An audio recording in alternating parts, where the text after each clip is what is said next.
She's still trying to get online, but it should be happening anytime soon. I hope everything is alright. And yeah, I'm now online on YouTube. And welcome everyone. Today we are going to be doing a co-chess session on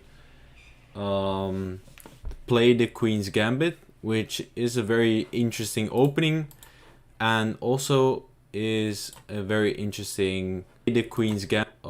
Very interesting structure, because the main structure that you're going to get if you play the Queen's Gambit decline is the Carlsbad structure. So the Carlsbad structure is a name that you have to remember. It's going to be heard very often in this stream. And let's have a look at what the Carlsbad structure actually is. So the Queen's Gambit decline starts with the moves d4, d5, c4, attacking the pawn. We go e6, protecting the pawn. And the Carlsbad structure is a structure that arises after the move c takes d5, e takes d5. And in this structure, basically what makes this the Carlsbad structure is the pawns on d4 and d5. But also especially that the e pawn has been traded against the c pawn. And this is a very, very important structure for d4 players, for white players, but also for black players. It's a structure that can very often arise from different openings that are very similar.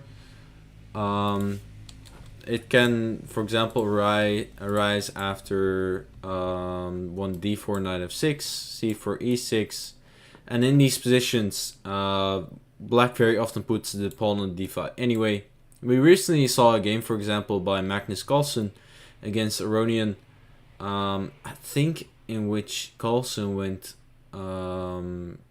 maybe actually already c takes d5 here.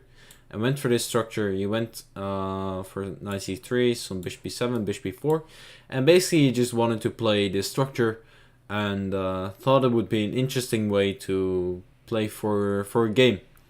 However, today we're going to be talking about the Queen's Gambit decline, and the Queen's Gambit decline is a very specific opening. Start with the move d4, d5, c4, and here the opening d takes c4 is called the Queen's Gambit accepted. So you take the pawn sacrifice. White will almost always get this pawn back on c4. You can, for example, play e3 or even e4, followed by bishop takes c4. This is also a very, very interesting opening for black. It's definitely okay for black, objectively speaking, but it's just a very, very different opening. And in this Queen's Gambit decline, we don't want to give it the center just yet. We want to have her pawn remain in the center on d5, and just not want to give up space. Usually white responds to this move by playing knight to c3. That is because after knight f3, black is very flexible. Black can, for example, play the move knight to f6. And usually white kind of wants to punish us for going d5 followed by e6 with the move knight to c3. Because if you go one knight f6, for example, you have c4, e6, and here knight c3 is usually not met with d5. It's however usually met with the move bishop to b4, which is called the Nimzo. I don't think d5 is a mistake. I think d5 is a perfectly fine move. However, via this move order, usually black goes bishop to b4. If knight to f3, instead of knight c3, you can play d5. And the thing is that why this is not as critical as this knight to c3, d5 line is because the knight on g1 very often also wants to go to the e2 square. The knight almost always wants to go to c3 anyway. So playing knight to c3 first is more flexible. Black has many ways to play, so it makes a lot of sense to keep the knight on g1, to then adapt to black's setup, and then to choose if you go to f3 or to e2. Why is bishop is preferred over bishop g5 nowadays? Good question. Basically, it just depends on the position. I wanted to have a talk about the mainline, for example, which is this knight to c3 move. And usually black plays knight to f6 here. And this was a very big mainline back in the days, decades ago basically. These days top players don't really go for this because it's not very forcing, and it didn't have such a great reputation when the engines started to rise. That was because of the line c takes d5, e takes d5, bishop to g5, pinning the knight, threatening to take an f6, because it forces g takes f6. So let's say black plays a bit of a random move, a6, you play bishop takes f6, and after queen takes f6 you lose the pawn on d5, so that's a bad blunder. So you have to take back with the pawn on f6, and you have completely ruined your structure. So this is definitely not something you want to allow. So what black usually does is pawn to c6, and white goes e3, remaining very, very flexible, because white still wants to decide whether he wants to go knight f3 or knight to e2 later on in the game. It's not clear yet how black is going to set up his pieces, so it makes sense to have the knight still in g1. And the Carlsbad structure, in this structure, it's very important to have a look at the minor pieces. Which minor pieces you should be trying to keep on the board as black, which minor pieces white wants to keep on the board. And on the other end, also which minor pieces you should be trying to trade. Because there are some minor pieces that are in general not that great. As a rule of thumb, in general, I would try to actually be trying to exchange minor pieces in general for black in this structure. So every minor piece trade I think is very welcome by black, but you have to be a bit careful, of course, because in general you do not really want to give up bishops or knights. So it's not like you can trade everything that you get the opportunity to trade too. So let's have a look at where the minor pieces are even supposed to go. So usually the knight's already on f6, so that's already clear where it's going. This bishop usually goes to e7 or d6. The reason for this is on the d6 square it's very active, because very often white castles kingside, so it makes a lot of sense to put already pressure on the kingside. So one move here, for example, is bishop to d6, and the other move, or the other main move in this position, is bishop to e7. The reason for that is that our knight was pinned, so we want to get rid of this pin. And later on we have some ideas of knight to e4, trying to exchange the pieces and get rid of the pressure on the diagonal. So as I've said already, we want to exchange minor pieces, so knight to e4 in the future makes a lot of sense. Let's say white plays h3, then knight to e4 already might be exchanging two minor pieces, because after bishop takes e7, queen takes e7, knight takes e4, and now either queen takes e4 or d takes e4. We've managed to exchange two minor pieces, and we should be probably quite happy about that. h3 is of course not a great move, but let's have a look at the other minor pieces. We've already talked a bit about the knight on f6, and we've talked about the bishop. One reason, by the way, why the bishop should not be going to b4 is that there's in general not a lot of pressure on this diagonal, especially as the knight is pinned. Knight to e4 will not be an option. It can easily be protected by with knight to e2 anyways, and you also don't want to exchange a bishop for a knight, so bishop to b4 in general does not make a whole lot of sense. In the variation after bishop takes f6 and g takes f6, isn't the bishop pair and the open g file enough compensation for the weak pawn structure for black? Yeah, Narayanan, in the Queen's Gambit declined, is it wise to castle kingside or queenside? We'll get to that later on in the lecture. There are a lot of things that are interesting. For now, my quick answer is that usually you want to castle kingside, but there might be some exceptions in which you might be castling queenside. But the general rule of thumb is that you castle kingside in this structure. Usually in chess, actually, you often castle kingside. It's not as often that you castle queenside, more often you castle kingside. The reason for that is actually a very simple one.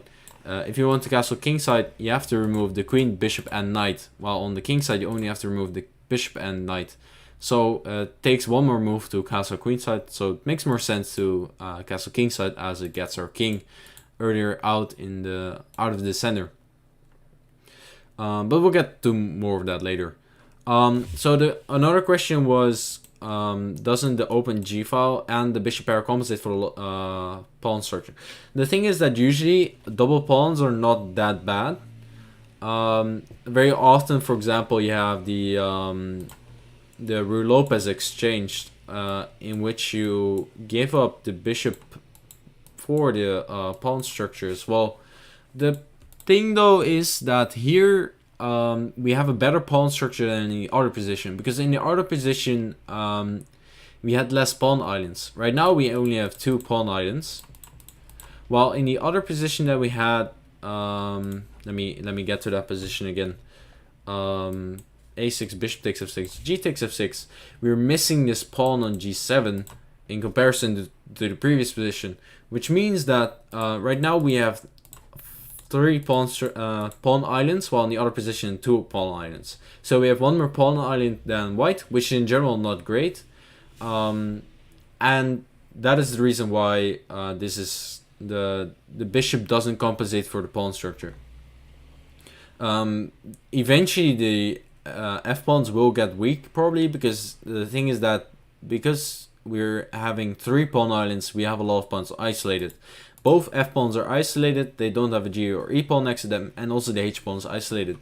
So the pawn structure is just too bad to be compensated for the bishop and the open g file. Because, for example, at some point white might play g3, and there's simply not a lot going on the g file. While the position is still kind of closed, with the pawn still being in the center, so also the position is not open enough for the bishops to be that great, so the bishop pair doesn't compensate yet for the pawn structure. The Spielwolf, I think black can start with bishop e7, then knight f6, so white has to commit knight on f3, loses the flexibility. Well, white, I think, is never really forced to play knight to f3.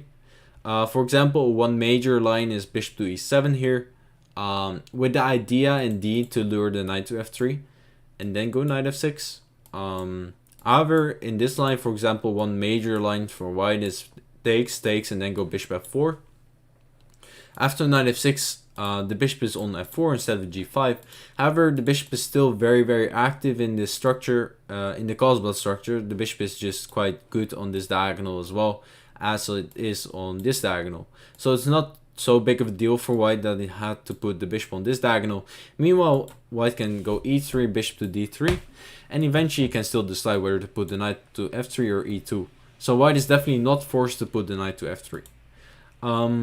But let's get to this position. c6 was played, e3, and now we have to decide where to put the bishop, either to e7 or d6. Bishop e7 used to be the old main line, kind of.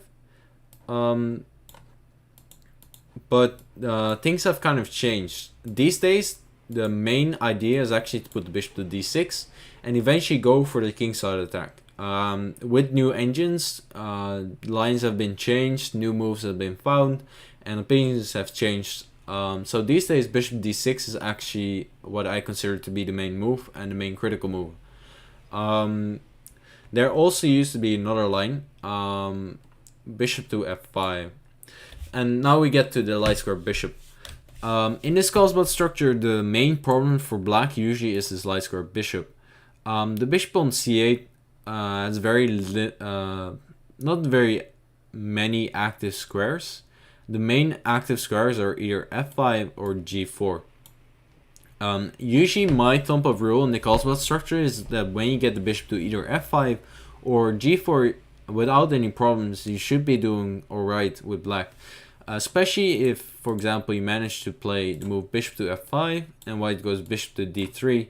If you manage to exchange this light square bishop, you should be doing very, very fine with black. The reason for this is that we have two pawns in the center on light squares. So very often if you put the bishop to d7 or e6, it will just be looking towards its own pawn structure, and that makes the bishop very, very passive.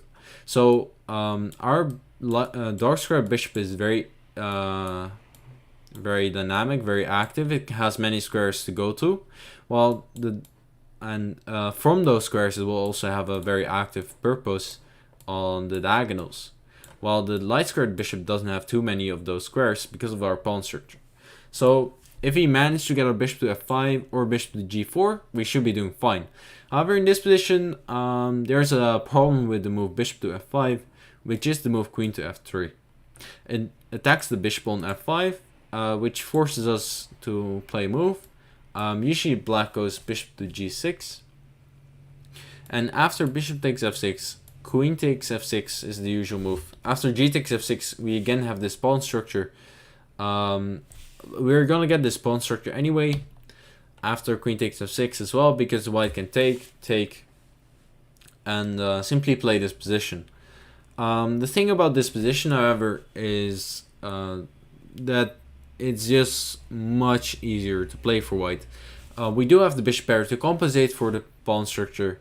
I think it benefits black that the queens have been exchanged, because our king is a little bit exposed with this pawn structure. And also it's much harder to attack the pawns without the queens on the board.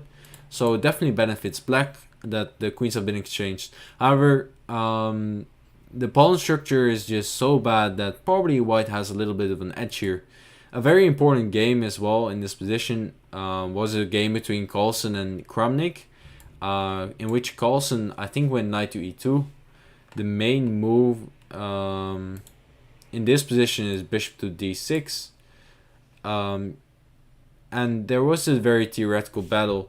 I'm trying to find, no, sorry, I think the move was knight to f3, sorry, yeah, knight to f3. Black usually plays knight to d7, and the main strategy for white here is to try and occupy this f5 square. So knight h4 makes a lot of sense. Kramnik played bishop to e2, and here Carlsen came up with the novelty. It was preparation, of course, but the novelty was knight to e2, and the idea is to bring the knight around to g3 and then occupy the f5 square. And probably white is a little bit better. Maybe black can try to hold, but it's definitely not a lot of fun. So in this position we cannot put the bishop to f5, but our problem actually is that on the next move, white will be playing either queen c2 or bishop to d3, after which the move bishop f5 has been prevented. So right now we cannot really play it because it leads to slightly better endgame for white, while if we wait one move, we cannot play it anymore. So we have a bit of a dilemma here. However, I think we just have to kind of allow the bishop to come to d3. So one move I like in this position is bishop to d6. Bishop to d3 is the main move, stopping bishop f5. And the usual problem is that we also cannot put the bishop to g4, because this actually drops a piece. If you're viewing the live stream, try to find it's a nice little exercise. Try to find the winning way or winning variation for white in this position, if you're able to at least.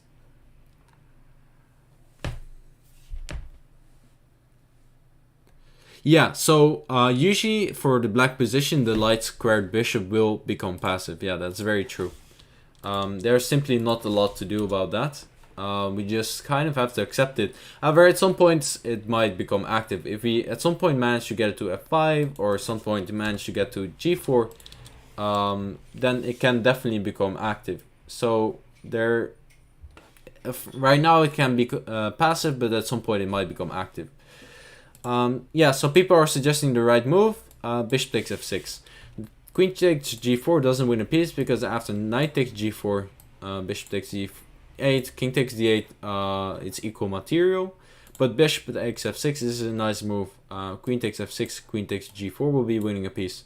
And after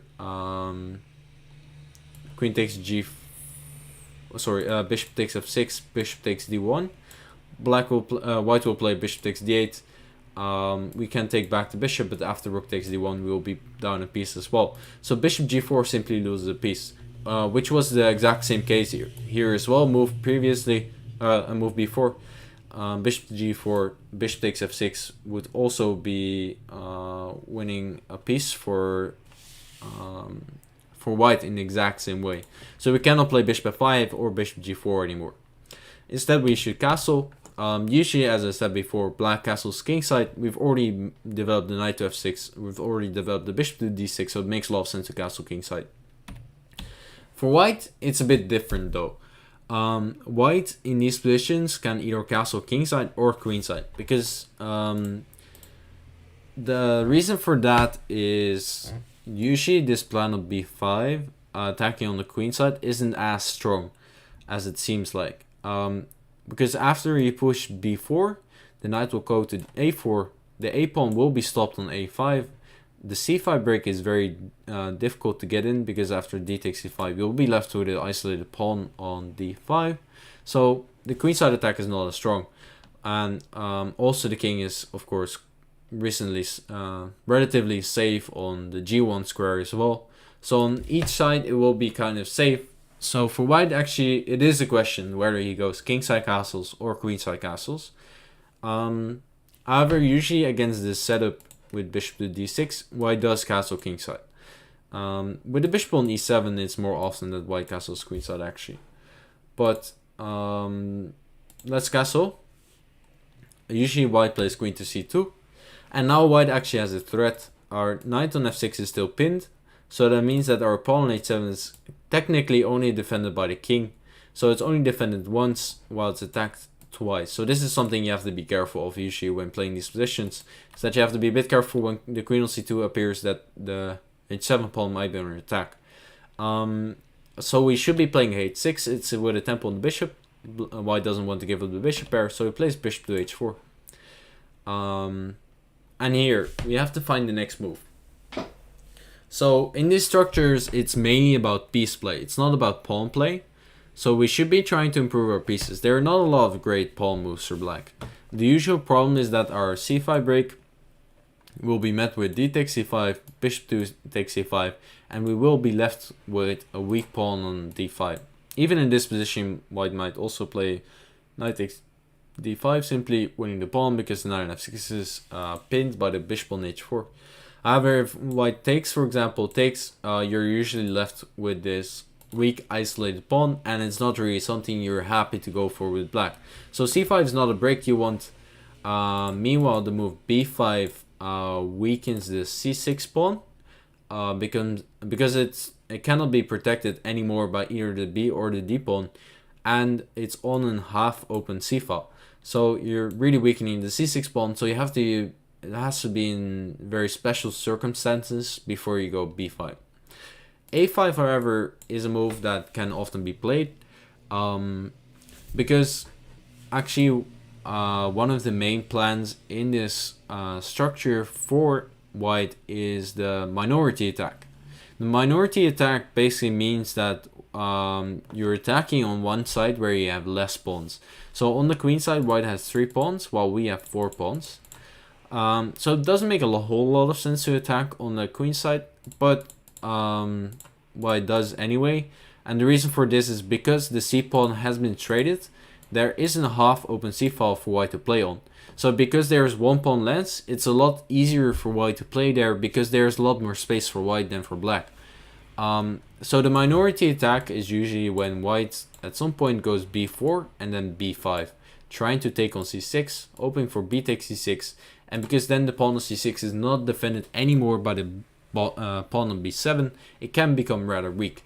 So one of the main plans in these positions for white is to be playing b4 to b5 and then try to take the pawn and eventually put pressure on it. It's a very long-term plan, but if white manages to achieve that, he has a very nice position. So a5 is a very, very common move in this position to try and stop this b4 plan.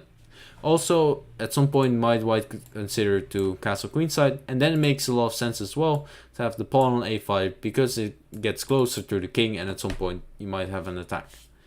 So a5 is a very common move. Let's have a look at the other pawn moves. H5 is left, but that really doesn't make a lot of sense. It simply weakens our own king and the G5 square. So H5 doesn't make a lot of sense. And then we have left G6 and G5. Usually, actually, G5 is just more of a weakening move. It gets rid of the pin, but after bishop to G3, it's mainly our own king who has been weakened, and the pawn on G5 doesn't really help with the attack. The king hasn't committed yet to the king side, so the pawn on G5 is more of a weakening move than a strengthening move. Let's really chat a little bit. Can you prepare the C5 break with a move like B6? Yeah, that's very often a plan, eccentric, but not that common in these positions. Usually that's more often done when the pawn is still on C7, because if you go B6 and then C6, C5, it takes a lot of moves to achieve that. Also, in the structure after B6, let's say knight to F3, C5, D takes C5, B takes C5, these pawns can also become incredibly weak. It's an interesting pawn structure in general, but it's just very hard to achieve in these positions because the pawns are just quite weak. White can at some point, for example, castle, put the rooks to D1 and C1 and exert pressure on the D and C files. So it's not a very common plan actually in these positions to go for the B6 C5 break. So not a lot of great pawn moves. So that means that we have to go for the piece play. So we have to play with our pieces as actively as possible and try to improve them as much as possible. So in this position, we want to have a look at the pieces that we have not improved yet. And those are mainly the bishop on c8, knight on b8, rook on a8, and rook on f8. Our queen hasn't done much on, or hasn't gotten to a more active square on d8 yet.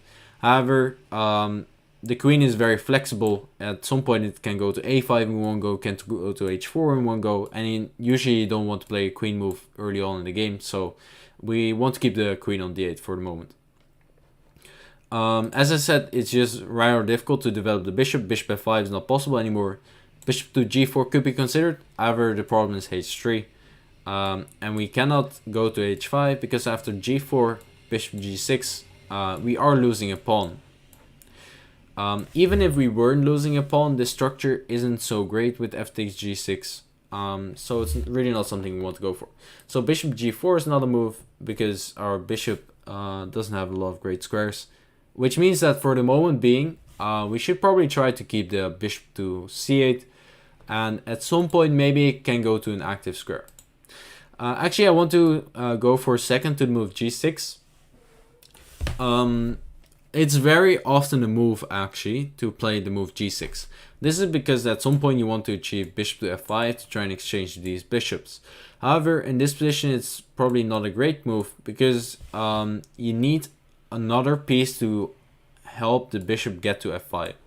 Usually this is a knight. So one typical maneuver actually in these positions is rook to e8, and at some point go knight to d7, knight to f8, knight to e6, g6, knight to g7, and then bishop f5. However, it's not really a great plan right now because we've already put the pawn on h6.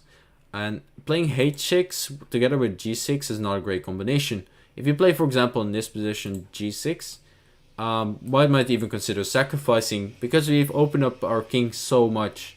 So playing g6 together with h6 in these structures is in general also not a great combination.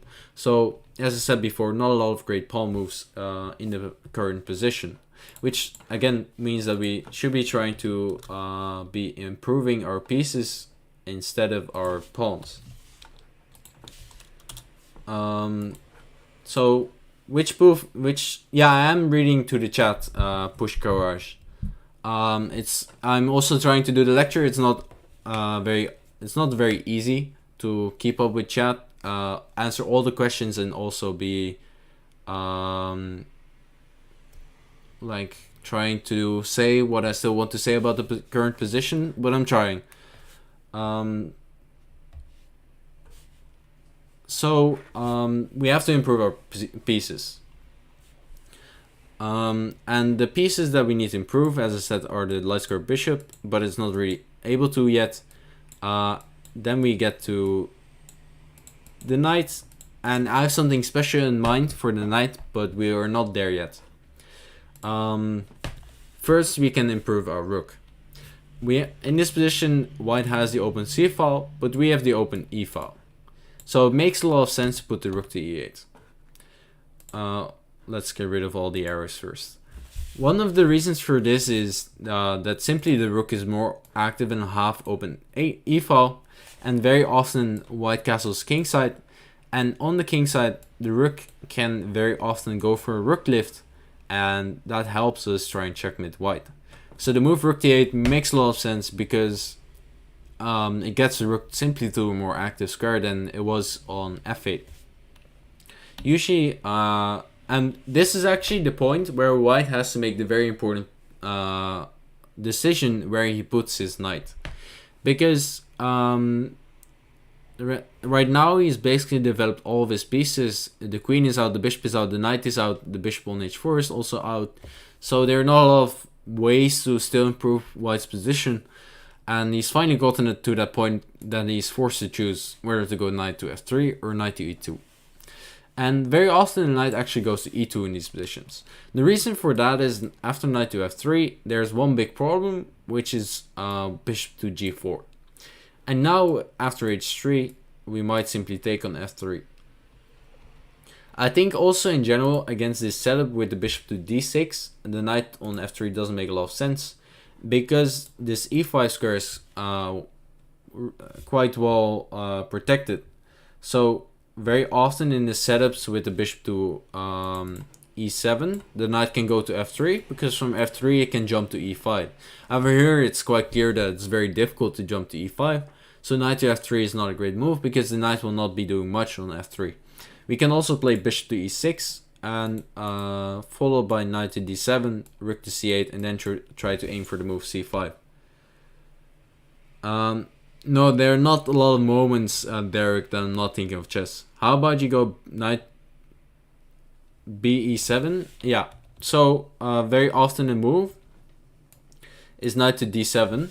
The problem for black with putting the knight to d7 is that the knight doesn't have a great future on d7. There are not a lot of great squares where the knight can go to. Because the e5 square is guarded by the pawn, the c5 square is guarded by the pawn. Knight on b6 is not doing much. Can not go to a4. It might go to c4, but you don't really want to double your own pawns and get rid of the d5 pawn. So the knight will also not go to b6. So in general, I would try to not put the knight to d7 because it doesn't have a lot of great squares. It can maybe go to f8 eventually, but there it will not be active as well. So I had, as I said before, another square in mind for the knight. So first let's improve the rook. And now white should probably play knight to e2 because the knight's not so great on f3. And now I want to go with the move a5. Stopping this minority attack usually, or eventually, it's just a lot more difficult for white right now to go for the minority attack because the b4 square is quite well protected with the pawn a5 and the bishop. So it's quite difficult right now to go for this b4 plan. And now a question for if you're watching this stream. What would you be doing if your opponent castled in right now? What do you think is the best move in the current position?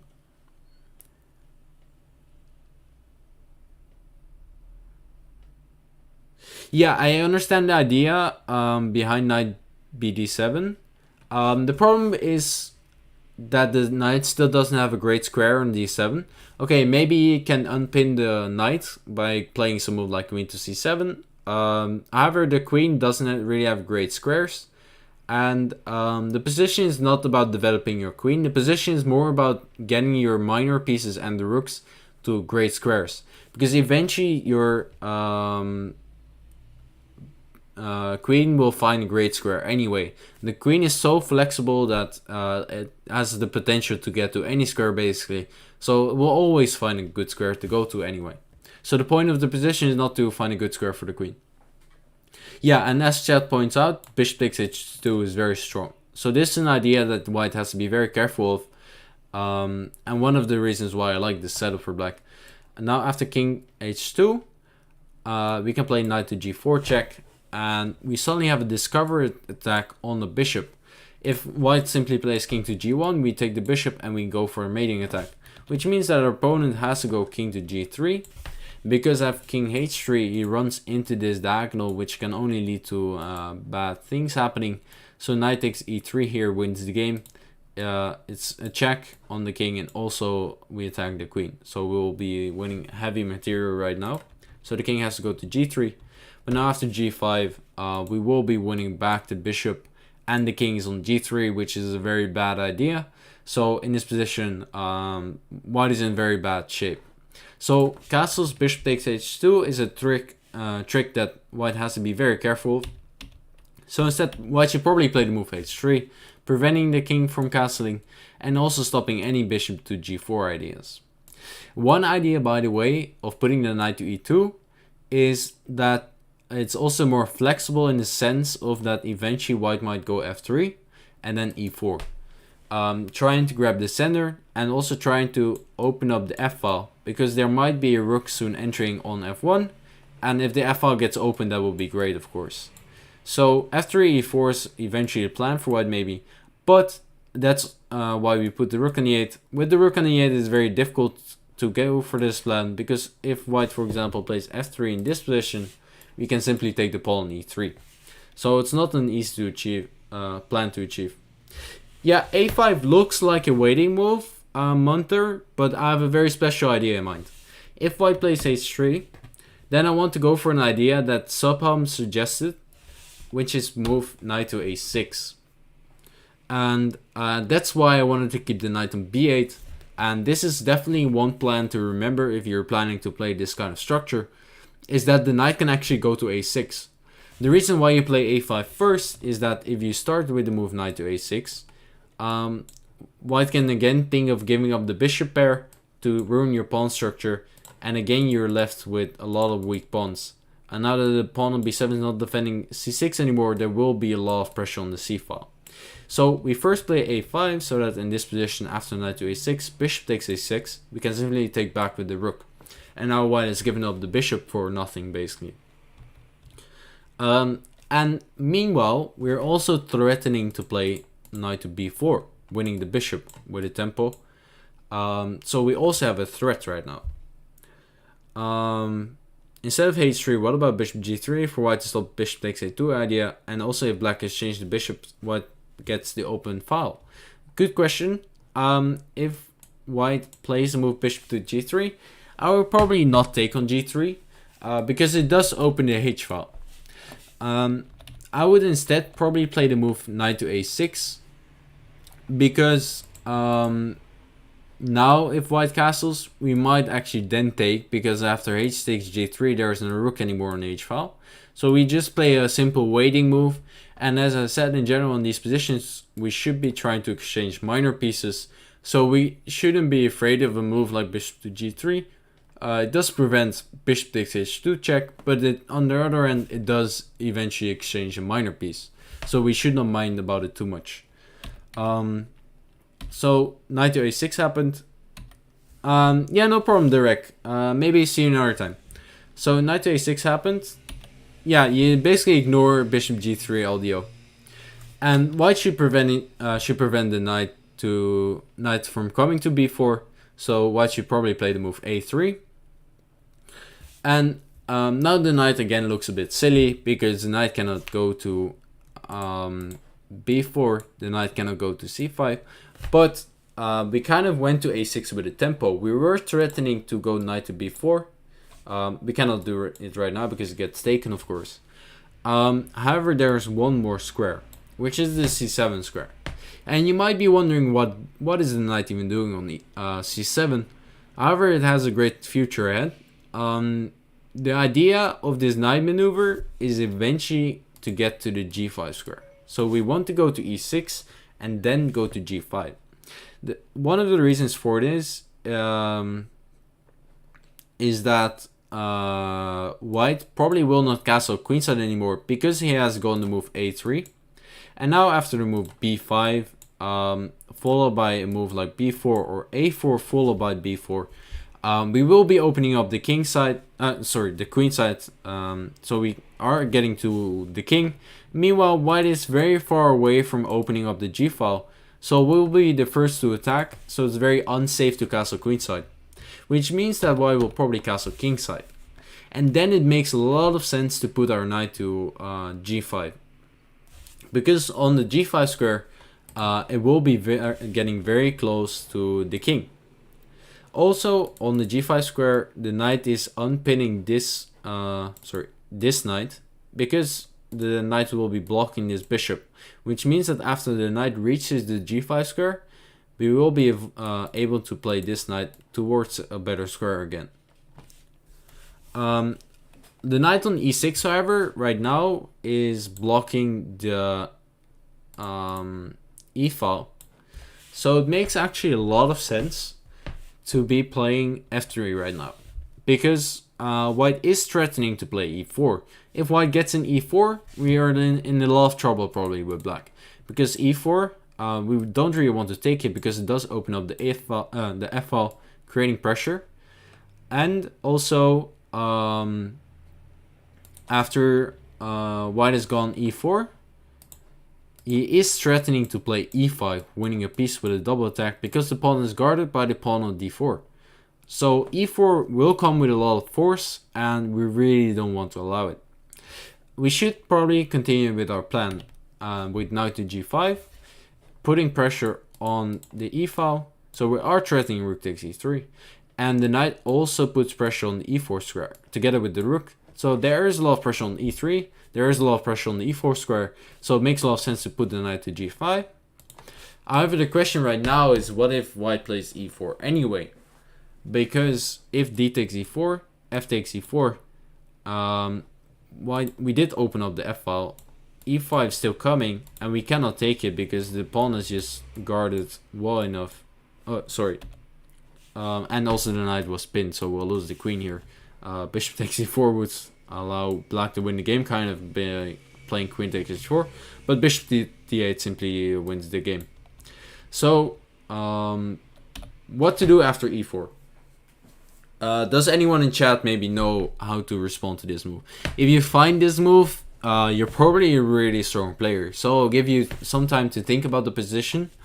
There is a very, very strong move for black currently, but if you don't find it, it doesn't matter, because it's just a very difficult move to find. Knight takes h3 is suggested in chat.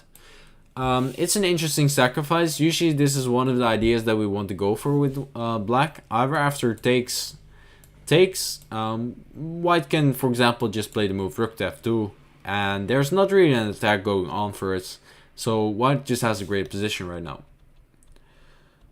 So that's not the move for black. Why doesn't white play rook b1 followed by before continuing minority attack? So yeah, that's also one plan that white could have gone for. However, if black manages to go knight to g5, we have a very strong attack coming with bishop takes h3. Eventually the queen might enter, so white doesn't really have the time to play for such a long-term plan with rook to b1. Sorry for the background noise if you heard any. Yeah, queen c7 is suggested. So the move that we currently should be playing should be avoiding the move pawn to e5. Either that queen c7 is, for example, not a great move because it does allow e5. Bishop e7 is suggested, but it's a bit of a passive move because it allows e5, and now white has a great pawn center. He's gained a lot of space. c5 is also suggested. c5 is probably an interesting move. I think, however, after e5, white is doing probably a bit better. C takes d4 is a critical response to e5. But I think that the position after knight to b5 is quite difficult for black, because after bishop takes e5, f4 we're losing a piece. So we cannot take back on e5 in any way because f4 is coming, which will make us lose material because of a double attack. So c5 is not great. However, the best move in the position, queen b6 is a move that does stop e5. That's very true. White can probably just play bishop to f2, however, unpinning the pawn, and e5 is still coming. I'm instead gonna show you guys the correct move. It's a very, very surprising one. It's a very difficult one, so you're probably not gonna find it. The move that's very strong in the current position is knight f takes e4. It's a very bold sacrifice, and in general just very difficult to find. It was suggested by Christopher at the end there. The thing is that we're opening up this diagonal, so after white takes back on e4, we're ready to sacrifice the other knight as well, and we go knight takes h3, opening up the diagonal for the queen to enter on h4. So white will take back on h3, we take on h4, and as you can see, we've completely opened up the king. There's no g-pawn, there's no f-pawn anymore. This bishop is about to enter, and finally we get our bishop to a great square. We've waited so long, but the bishop on c8 actually was doing a good job of, at some point, trying to enter on h3. We've seen this before as well. We had the knight on g5, was that at some point we might be sacrificing with the bishop or the knight on h3, which means that finally the bishop has a job to do. So e4 happened, knight f takes e4, pawn takes e4, knight takes h3, pawn takes h3, queen takes h4. And now after rook to f2, trying to defend, finally the bishop enters the game. Are you secretly Michael Tal? Well, this is not a sacrifice I've made myself. I've been wanting... Oh, actually, I've once made this. I once played an online blitz game against Nisi Piano, a strong German grandmaster, in which I managed to actually get this exact position on the board. But this is actually known from a game Moisenko against Kasa Curly. So it wasn't my idea at all. Curly already played this in a game, and that's why I know it. This is all kind of modern theory at this point, because it's actually not so easy to... well, you can avoid this, but the thing is that this used to be critical until knight takes e4 was found. And now suddenly the system is very interesting for white again. Yeah, it became very theoretical actually recently, LDO. So after this sacrifice, white is basically getting checkmated. The star move of the game actually wasn't knight f takes e4. The star move of the game was actually in this position. Maybe try to find this, the best move in this position. This one is a bit easier, I think, than the knight f takes e4 move. But try to find the best move here. How to refute from white. The sacrifice is simply good for black, so there's no way to refute the sacrifice. It's simply good for black. But we have to find the right continuation. So we have to find a way to finish off white here. The problem with bishop h2 is that the rook can actually take it. It will be brilliant if the king has to take it, because then we can take the rook perhaps, try and checkmate. But the rook can take it, so it doesn't really work out for black. So we have to find another move. Queen to g4 is a check. But the problem is king to h1, and it's not so easy for black to finish off white. So queen g4 is not the move.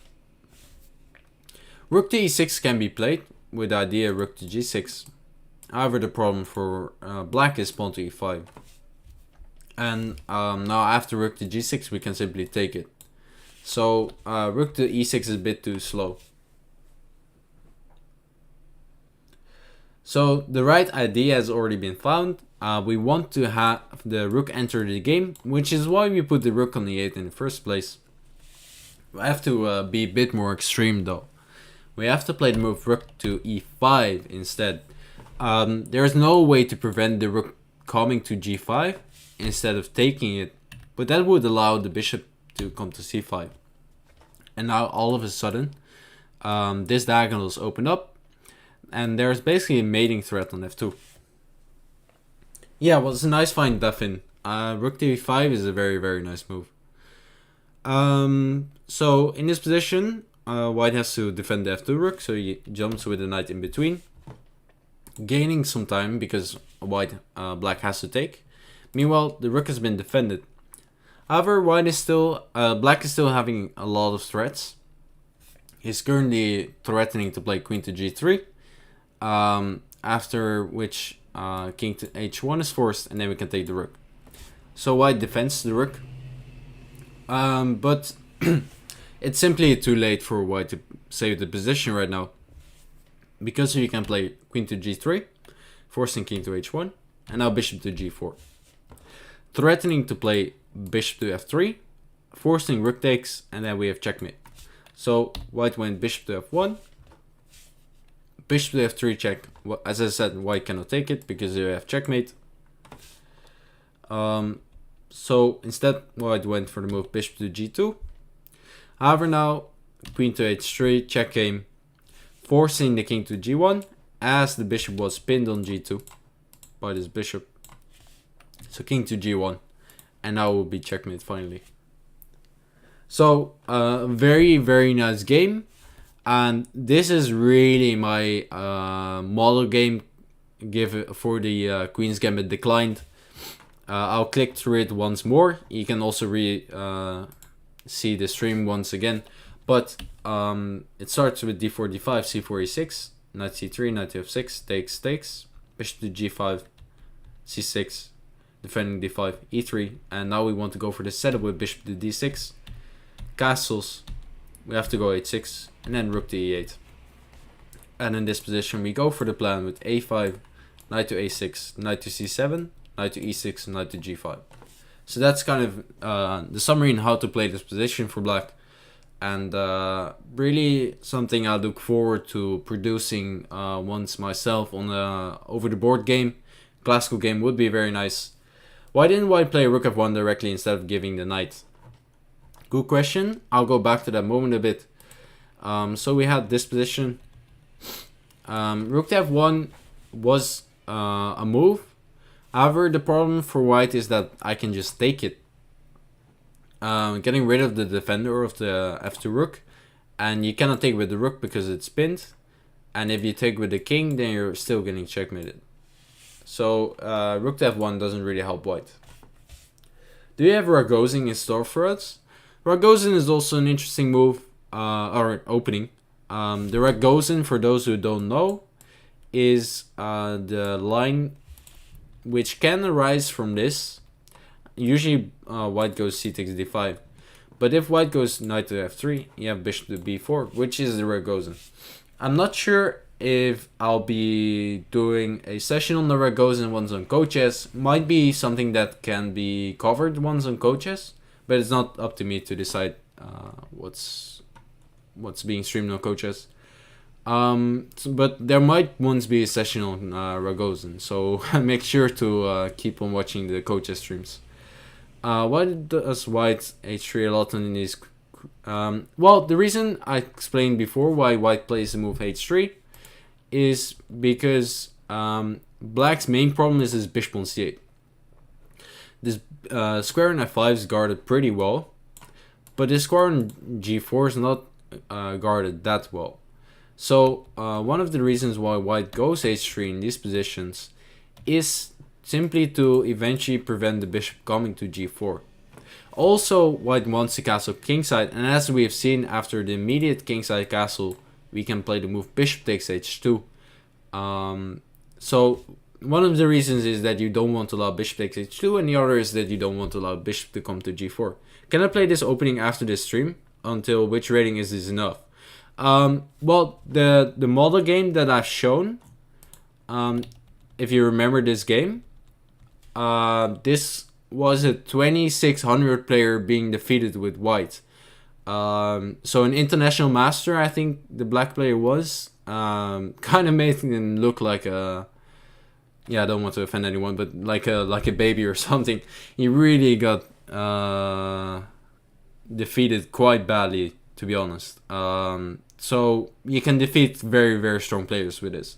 Objectively, also, this is completely fine for black. It's not easy at all to even prove an advantage for white, even if there might not even be one. So I think at any level you can play this. And at the World Rapid Championships last year, this exact position was also played by Magnus Carlsen. Magnus played this position with black against, I think, Salem, 2600 plus player with white. So even at the very highest level it can be played, so anyone can play this opening.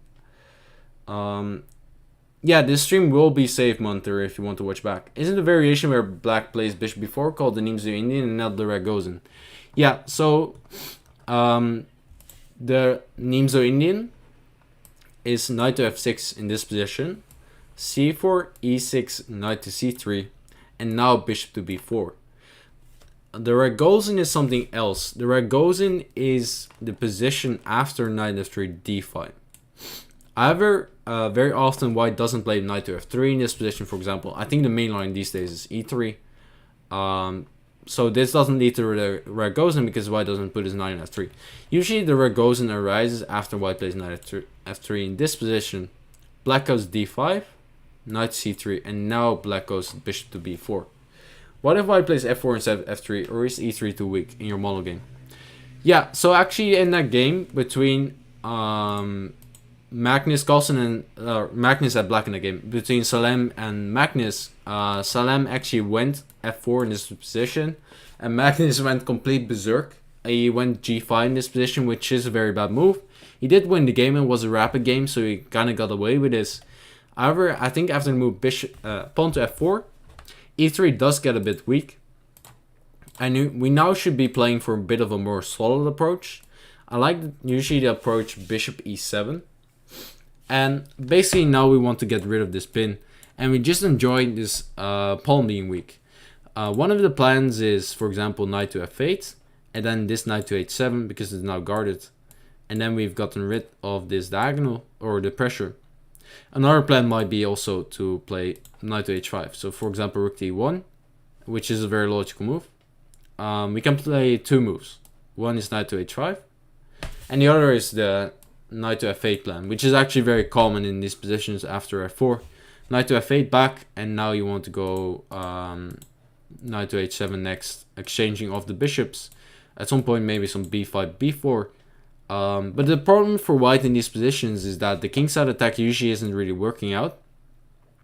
And meanwhile, it's very hard to push e4 because then the d4 pawn gets isolated. So this setup with bishop to e7 back, because white has weakened his position with f4, followed by knight f8, is perfectly fine for black.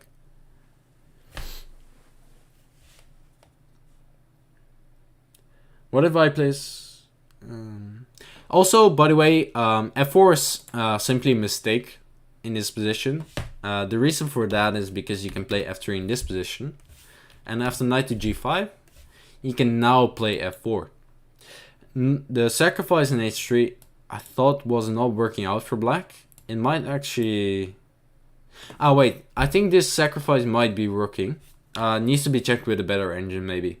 But there was a reason why... Yeah, the reason why f4 is a mistake is because you can, for example, play the move rook to e1 in this position. I think black usually plays... Or you could consider playing knight to g5. And now f4. And now because the rook is on e1, this sacrifice is not supposed to be working out. Probably because you can just place a move like knight to g3 and just get rid of the rook on e3, and there are not a lot of attackers. So you have to retreat. And now white is kind of won a full tempo on this line. You can still play this setup with bishop e7, knight to f8, however, because the position is not a very dynamic position. It's more of a static position in which we're trying to play against the e3 weakness. So it doesn't matter too much that we lost this tempo. We are quite happy that the pawn has come to f4, and white has permanently weakened the e3 pawn. Also, you might be playing the move bishop to d7 here, a little bit of a waiting move, because now after f3 we can again go knight to g5. And also one other plan that we might be going for is b5, and we're creating a lot of counterplay. But the objective evaluation or the best move in these positions, I don't know by heart. I once checked this with good engines, and objectively this should be quite okay, I believe. So you can definitely play this at any level. Is the Queen's Gambit Decline considered drawers at the top level? The thing is that the Queen's Gambit Decline doesn't get played so often anymore. But I think we might see a little bit of a revival due to this bishop to d6 setup. I think actually this is a very, very fighting opening. If you play bishop to f5, it's more of a drawish weapon, because you're trying to go for this endgame with queen to f3 and then try to hold this endgame. But if you go for the bishop to d6 line, you actually keep all the pieces on the board, which means that you'll for sure get a very fighting position. It's just that this bishop d6 line hasn't really been played yet, which is why people might consider the Queen's Gambit Decline more of a drawish weapon, but I don't think it is. It simply depends on the way you want to play it. Should I consider giving up my light square bishop earlier in the game, as most of my pawns are on light squares? Yeah, very often the strategy is actually that you exchange the light square bishop, especially against the light square bishop that white has. Very often you will not manage to do this, but very often you're actually also quite happy to be exchanging the light square bishop for a knight.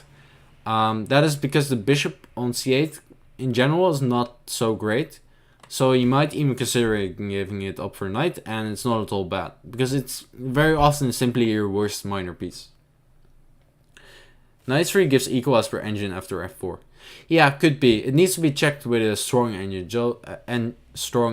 though, because very often the online engine doesn't really get and doesn't calculate very deeply. But I think I'm gonna be ending the stream for tonight. I hope you enjoyed the lecture on the Queen's Gambit Decline. There's a lot more to the Queen's Gambit Decline than I've explained today. There's a lot more to cover. We, for example, didn't really cover setups with bishop to e7, which are also very interesting. There's a lot still to be explored. There are still things that we don't know. As you saw in this bishop d6 line, it's quite new actually. I think it's basically 1-2 years old that people have started to play this line again. But I would definitely recommend you to look up the Moe Senko against Curly game again, or rewatch this stream to try and get moves. I hope you like the stream of tonight, and I'll probably be back next week.